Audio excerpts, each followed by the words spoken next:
Bu Inita, Pak Suwandi. Selamat Saya siang. dari Media News.id terkait dengan rapat dengar pendapat umum hari ini tentang revisi undang-undang Kitab Undang-Undang Hukum Pidana. Nah, apa yang disampaikan di awal dari hati? Baiklah, terima kasih. Tadi kita sudah melaksanakan RDPU bersama Komisi 3 DPR RI tentang rancangan Undang-Undang KUHP, di mana kita sampaikan di sana, terutama karena kita berprofesi advokat, tentunya kita lebih banyak condong membicarakan tentang advokat, mengenai peran dan fungsinya, dan kemudian juga bagaimana kita menjadi pilar bagian daripada pilar penegak hukum. Itu yang kita utamakan, memberikan masukan kepada kepada Komisi 3 melalui pimpinan, dan kemudian kita juga meminta kepada Komisi 3 agar undang-undang advokat nanti segera dapat diterbitkan supaya juga untuk menyederhanakan advokat dalam beracara, dalam memberikan keadilan. Itu yang terpenting. Jadi kita mengutamakan tadi adalah nanti selanjutnya nanti Mas Soehardi yang akan lebih menjelaskan detailnya. Itu yang kita berpegang kepada peran dan fungsi advokat itu, tidak ada imunitas kepada kita yang memang sudah dicanangkan juga oleh para Komisi 3, dan kemudian bagaimana kita juga tidak dibatasi di dalam hal ini, kemudian dalam pendampingan tadi terhadap terdakwa, saksi dan lain-lain, termasuk juga peradilan. Itu yang terutama. Nah, mungkin selanjutnya akan dilanjutkan oleh Bapak Soehardi. Baik, silakan Pak Soehardi. Kan ada tadi banyak poin-poin yang diusulkan dari habis sendiri gitu ya. Salah satu bagaimana kesetaraan penegak hukum termasuk advokat ini sama dengan jaksa dan kepolisian dalam hal melakukan penegakan hukum di Indonesia. Poin-poin apa yang paling ditekankan saat setelah Komisi 3 tadi? Ya, sebenarnya poin utamanya yang perlu kita ketahui ya, bahwa ini sebenarnya secara filosofis RUU Kitab Undang-Undang Hukum Acara Pidana itu sebenarnya kan hukum tata cara. Sebenarnya juga sama dengan seperti hukum administrasi. Kalau tata cara tidak modern, malah terlalu banyak birokrasi, itu kan menghambat kan? Menghambat apa? Menghambat Kitab Undang-Undang Hukum Pidana yang akan dijalankan nanti Januari 2026. Sehingga DPPHP mengajukan konsep secara filosofis bagaimana make sure, mempercepat, ya, mulai dari jaksa, polisi, hakim, advokat, itu tidak boleh terhambat dalam sistem peradilan pidana. Selama ini sistem peradilan pidana kan tersumbat kan, istilahnya. Ya memang jalan-jalan, tapi kan terseok-seok. Ini nanti nggak boleh lagi. Harus ada parameter, gitu ya. Dan antara lain yang diperjuangkan oleh DPPHP itu menentukan tersangka itu harus ada kualifikasinya. Tidak bisa undang-undang hanya nyebut yang penting 2 alat bukti. 2 alat bukti yang macam apa? Nah, ini DPPHP membuat kualifikasi. Udah sangat jelas tadi ya. Sehingga nanti jangan terlalu mudah lah menetapkan seseorang menjadi tersangka itu. Hati-hati. Karena tersangka itu hak asasi manusia. Ya kan? Apalagi ditahan. Apalagi menentukan dihukum pertama kali 20 hari misalnya. Logikanya di mana? Logika hukumnya di mana? Filsafat hukumnya di mana? Reasoningnya di mana? Kajian akademisnya di mana? Misalnya pertama kali 20 hari. Ya kenapa? Kalau memang orangnya kooperatif untuk ditahan kan begitu ya. Jangan sampai penahanan itu merugikan kita semua. Yang berikan polisi, merugikan advokat, jaksa, terutama masyarakat kan. Itu loh. Jadi kehadiran DPPHP itu nanti akan membantu mengawal RUU KUHP itu secara intensif. Dan bukan hanya hari ini, akan terus-menerus dipantau, karena kami sudah tidak tahan lagi melihat hak asasi manusia dalam penegakan hukum terganggu. Itu kira-kira. Sangat tertarik dengan HAPI karena kan ini salah satu organisasi advokat yang memang ada Ya. dalam advokat Ya. Nah, yang saya sangat soroti adalah misalnya bagaimana kemudian HAPI ini benar-benar mengawal terkait dengan proses pendampingan saksi. Ya. Ini yang sangat bersentuhan langsung dengan masyarakat. Misalnya ketika ada pemeriksaan, biasanya kan nanti setelah tersangka baru kemudian bisa didampingi oleh pengacara. Nah, titik atau poin utamanya di situ seperti apa perjuangan HAPI untuk bisa memprogres? Tadi sudah kelihatan sekali kan? Rapat Komisi 3 tadi, semua sudah sepakat. Atas permohonan DPPHP ini, saksi harus didampingi di tingkat apapun, gitu ya. Tidak boleh lagi KPK menyatakan karena belum tersangka tidak boleh didampingi kan gitu ya. Jadi untuk sementara saya lihat suasana batinnya seluruh anggota DPR RI Sudah terutama oke. Komisi 3 itu udah oke. Semangat. Jadi ini supaya rakyat itu gairah. Karena siapapun kamu, hai masyarakat, mau mantan jenderal kecil, jenderal besar, Iya. mau mantan pejabat sipil, pejabat rendah, rakyat biasa. Kalau dipanggil polisi, deg-degan nggak? Ya deg-degan. Apalagi dipanggil sebagai tersangka, ya deg-degan lagi. Ya kan? Lah mantan jenderal kalau dipanggil polisi deg-degan, apalagi rakyat biasa.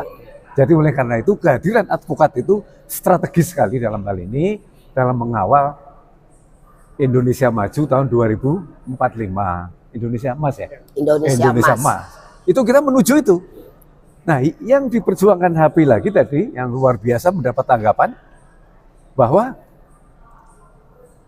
seluruh BAP atau peristiwa pidana, baik pidana umum, pidana khusus, sepanjang itu menyangkut kerugian negara, gitu ya, maka jaksa boleh berdamai dengan terdakwa dalam rangka mengambil kerugian yang bersifat real, ya, bukan kerugian potensial. Kalau kerugian potensial itu ngitungnya gimana? Kan spekulasi ya. Tapi kalau kerugian yang bersifat real kan nyata. Sepanjang nanti tersangka, iya Pak, saya ini tak kembalikan ya 10 miliar kerugian real. Benar, benar. Oke. Nanti tinggal jaksa minta kepada hakim, yang mulia mohon tuntutan saya gugurkan. Atau kalau jaksa ragu-ragu, buktinya kemungkinan dia masih yakin, setengah hati yakinnya gitu ya, ya bisa saja. Iya. Nanti jaksa minta supaya tuntutan bebas. Itu hak jaksa untuk menuntut bebas, tapi sekarang takut kan? Mana ada jaksa yang berani menuntut bebas? Iya. Kalau saya ketemu Iya. teman saya jaksa, udah mas tuntut bebas saja. Jangan Pak, saya takut dengan atasan. Nggak bisa. Jaksa itu profesional. Atasannya dia itu adalah hukum, kebenaran, norma, doktrin, begitu ya. Jadi dengan RUU KUHP ini mudah-mudahan modern lah, modern dan Indonesia akan jaya. Iya. Masyarakat menjadi tenang, hak asasi manusia bisa terjaga. Jadi Mungkin memang harus update lah, kita punya Yes. RUU KUHP ini harus diupdate. Pertanyaan terakhir Pak, Ya. ini yang langsung berkaitan atau bersinggungan dengan profesi advokat. Penegak hukum itu kan jaksa, polisian, kemudian advokat. Ya. Caranya.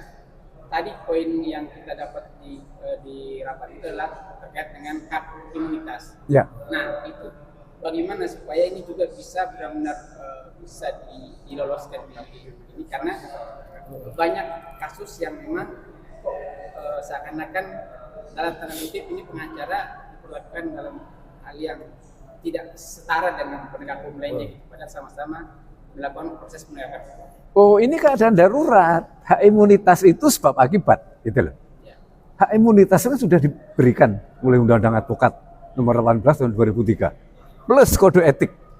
Hak imunitas semua lengkap. Tapi kenapa tidak bisa dijalankan? Karena kita belum memiliki pilar nasional organisasi advokat. Jepang udah punya, Belanda punya, Amerika, Inggris semua punya. Malaysia punya, Indonesia tidak punya. Karena tidak punya, maka siapa yang ngawasi advokat? Nggak ada kan? Maka kemudian polisi masuk, jaksa masuk, tangkap, tahan, hukum, politisasi, kriminalisasi. Tidak bisa disalahkan polisi, tidak bisa disalahkan jaksa. Karena jaksa merasa, ini advokat menghalang-halangi pekerjaan saya tangkap aja gitu ya, obstruction of justice. Kenapa? Karena perlindungan advokat belum ada. Karena kita belum punya pilar nasional, kode etik belum bisa ditegakkan. Siapapun advokat saat ini tidak bisa diadili oleh kode etik. Diadili bisa, tapi tidak memiliki kekuatan hukum yang mengikat. Tidak mengikat. Tidak bisa dieksekusi. Itu. Berarti tadi yang harus ada Dewan Etik Nasional itu Pak ya? Iya. Ya sebenarnya Undang-Undang Advokat sudah menyebut. Namanya Dewan Kehormatan Advokat. Itu yang akan mengadili. Bahasa kita bukan majelis undang, tapi Dewan Kehormatan. Itu yang mengadili. Begitu Dewan itu mengadili, tapi yang mengesahkan Dewan itu harus pilar nasional advokat. Gak bisa kalau sekarang ini Undang-Undang Advokat. Ya, apalagi organisasi yang lahir setelah Undang-Undang Advokat. Mana hukum publiknya? Kan nggak ada. Jadi seluruh organisasi advokat yang lahirnya setelah Undang-Undang Advokat itu tunduk pada hukum perdata. perikatan perdata. Jadi orang-orang menghadap notaris, membuat apa? Membuat organisasi advokat. Itu namanya persekutuan perdata. Tetapi kalau HAPI, IKADIN, AAI, CPHI yang 8 itu ya memang masuk hukum publik. Kenapa? Karena masuk di pasal undang-undang, pasal 33. Ya. Kemudian disahkan, disahkan di situ. Namanya recognition, pengakuan. Gitu ya. Tetapi organisasi advokat yang lahir setelah undang-undang ya tetap harus kita hormati, pakai satu kesatuan kita akomodir karena ini keadaan darurat kan. Kegentingan, jangan saling menyalahkan. Karena yang salah bukan organisasi advokat, tapi penguasa pengambil kebijakan. Ya, kalau kita katakan salah, tapi dia sendiri karena memiliki tafsir. Sekarang tafsirnya akan diselesaikan oleh RUU KUHP ini.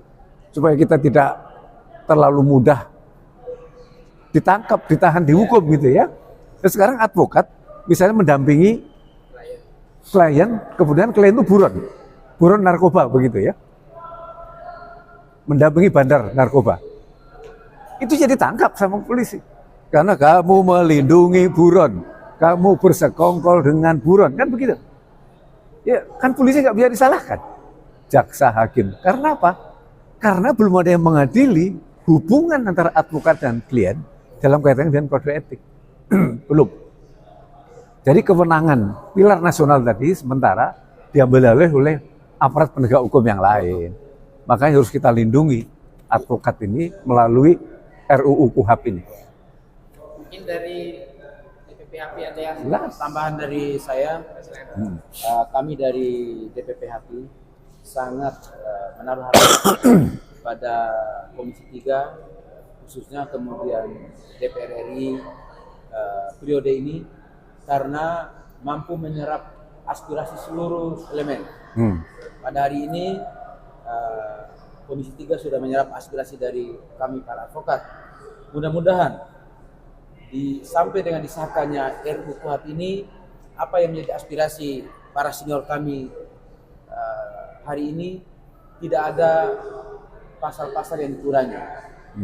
Dan kami berharap justru disempurnakan oleh pendapat-pendapat hukum lainnya. Barangkali itu tambahan dari kami. Ya. Tadi sedikit ada tambahan dari saya mengenai kritisi tentang undang-undang RKUHP, ya terutama pasal 16. Tapi sudah masukan itu sudah kami berikan kepada pimpinan Komisi 3 Habibur Rahman. Pasal 16 itu tentang penyamaran dan pembelian tersalah terselubung. Undercover. Undercover. Itu bisa menjadi dalam penyelidikan. Kalau dalam penyelidikan itu bisa menjadi sebuah jebakan juga nanti. Orang-orang yang tadi tidak mempunyai niat jahat untuk membeli, akhirnya jadi membeli karena bujuk rayu dari penyidik tersebut. Akhirnya menjadi transaksian dan ditangkap. Itulah yang saya minta pasal 16 itu jangan terlalu dirincikan karena di pasal 5 sudah ada di RUU KUHP. Bisa terjebak ya. Terjebak di situ. Terus yang kedua di pasal yang lainnya pasal 90 tentang penahanan. Penahanan itu di pasal 90 ayat 2 1 hari tapi bisa ditambahkan tapi tidak dijelaskan lagi penambahannya itu sampai berapa hari. Itulah menjadi ketidakpastian hukum di situ. Otomatis penangkapan dan penahanan itu hal yang berbeda. Penangkapan itu masih dalam proses penyelidikan dan itu belum ada unsur pidananya. Tapi di dalam RKUHP ini tidak dijelaskan penangkapan itu berapa lama batas waktunya. Gitu. Baik, terima kasih. Boleh. Saya Rio Sidauro, Ketua Bidang Penerangan di BPHP. Jadi kita berangkat dari filosofi adanya KUHP. Kitab Undang-Undang Pidana yang akan berlaku nanti tahun depan 2026 itu filosofinya adalah pembinaan semua. Yeah. Karena meninggalkan gaya-gaya kolonialisme Belanda. Yes. Akan diubah semua. Oleh karena itu, KUHP pun juga harus seperti itu, mengikuti. Dia tidak boleh lagi bergaya kolonialisme. Ada penormaan di dalam KUHP kita yang mengatakan begini, kalau hakim nanti memutuskan berhadapan dengan keadilan atau hukum, mana yang dipilih oleh hakim? Pilihlah keadilan. Oleh karena itu, kami advokat juga begitu. Kami akan berpijak pada soal keadilan. Oleh karena itu, 4 pilar yang sebagaimana disampaikan oleh ketum, oleh pembina, itu menjadi bagian keadilan buat kami. Terima kasih. Pak Murad Melawat, ya, saya dalam posisi wakil sekjen DPP HAPI. Dalam hal ini ingin sampaikan bahwa Komisi 3 dalam periode ini sangat perhatikan terhadap apa yang diinginkan oleh masyarakat. Sehingga lewat DPP HAPI yang disampaikan oleh Ketua Umum tadi dan juga Ketua Pembina, saya pikir ini sudah sangat baik. Tapi Komisi 3 dalam hal ini perlu adanya dapat lagi tambahan-tambahan yang akan disampaikan oleh Ketua dan Pembina. Oleh karena itu, HAPI dalam konsep berikutnya akan menyerahkan beberapa pendapat ya yang disampaikan oleh Ketua Komisi 3. Oleh karena itu, HAPI tetap akan menjalankan mengawal undang-undang ini sampai dengan menjadi disahkan undang-undang yang bisa dirasakan oleh di tengah-tengah masyarakat. Amin. Terima kasih waktunya, Pak. Wah, hebat pertanyaanmu. Siap. Ah.